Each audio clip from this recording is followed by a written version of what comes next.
Civil servants have been accused of caving into last-minute pressure from transgender activists that will make it easier for people to pick their sex in the UK Census.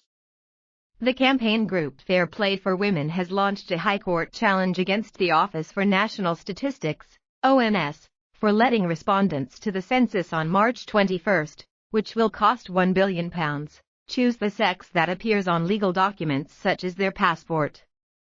They are angry that the last-minute decision allows the use of documents that can be changed with a single note from a doctor. Campaigners claim the decision is a U-turn by ONS chiefs who had earlier insisted people would only be able to state the sex on their birth certificate or gender recognition certificate.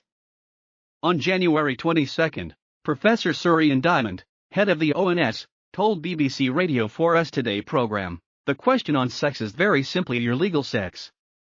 6 days later, Ian Bell, ONS Deputy National Statistician, emailed a social scientist, "We settled on legal sex as being birth certificate or gender recognition certificate." But on February 12, its ONS guidance said, use the sex recorded on one of your legal documents such as a birth certificate, gender recognition certificate, or passport.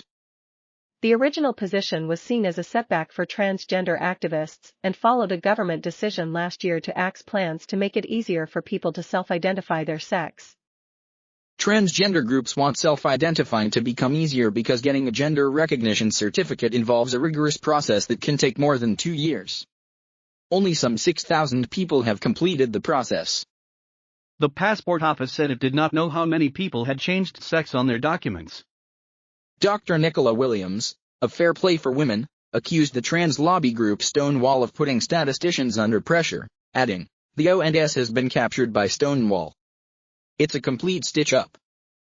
The ONS is unlawfully messing around with the definition of sex and allowing self-identification through the back door.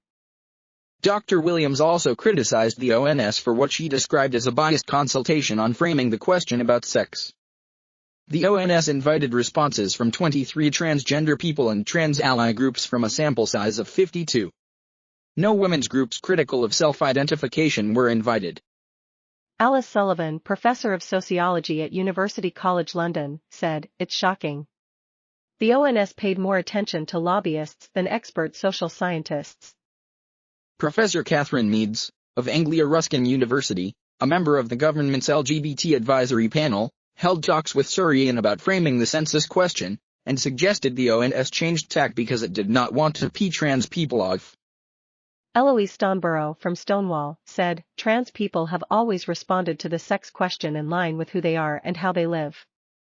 This year's census offers clear and inclusive guidance on how everyone can answer the question using legal documents." The ONS denied it had been pressured and rejected any bias. And spokesman said, "This is the same binary question asked since 1801, are you female or male? This is not self-identification, which was evaluated as part of a range of options but not taken forward."